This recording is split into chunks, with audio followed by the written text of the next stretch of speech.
So the purpose of this video is to show you guys the techniques that I personally use in order to make my songs feel organic and natural, and what better way to do that than use the sound of the human voice.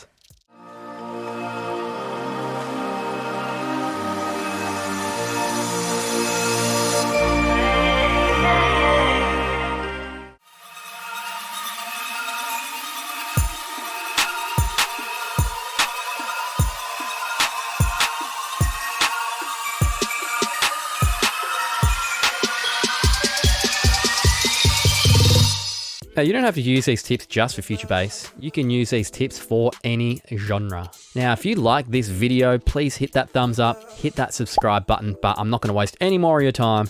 Let's get straight into it. So one of the favorite ways I like to use vocal samples is by turning them into reversed reverb tails. To do this, just create a new audio track and select resample from the drop-down box. Then add a reverb to your sample and set the decay time to around 3 seconds. Then solo the vocal track, arm the resample track, and hit record. This records the vocal tail into an audio clip. Delete the area where the original sample was and then press R to reverse the clip. You can also double click the sample and then press the reverse button here. I like adding fades at the start and the end of the sample to stop any clicks and pops. Reverse reverb tails are an awesome way to help introduce the main vocal and also help transition between key parts of your song.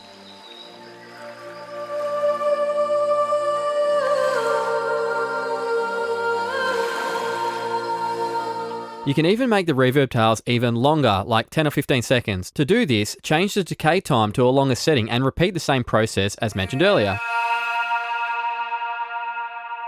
You can then add some pitch shifting using the frequency shifter or some stuttering effects by adding an auto pan and lowering the phase to 0. This can work really well for rises for your builds.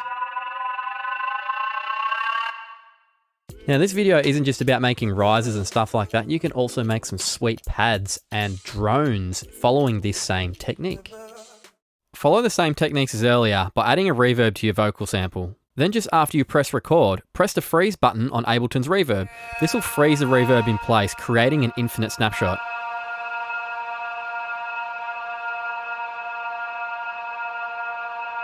If you're using a third-party reverb, just make the decay time as long as possible. When you have a sufficient length, you're good to go.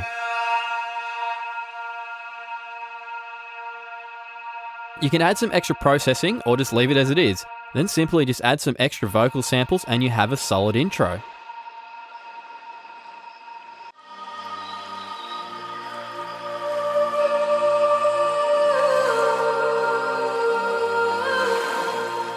Now, if you want to take this one step further, you can even drag this sample into a simpler or a sampler. Then you can set your root note to the note of your sample and then play your new vocal pads in live using a MIDI device.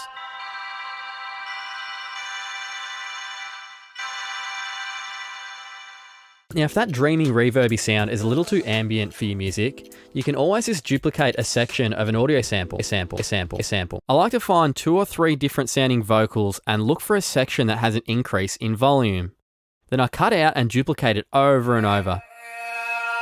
Make sure to add some fades once again to stop any clicks and pops. You can even automate the gain of a utility over a bigger sample and follow that same pattern of volume changing. Layering a few different samples can come up with some really interesting results.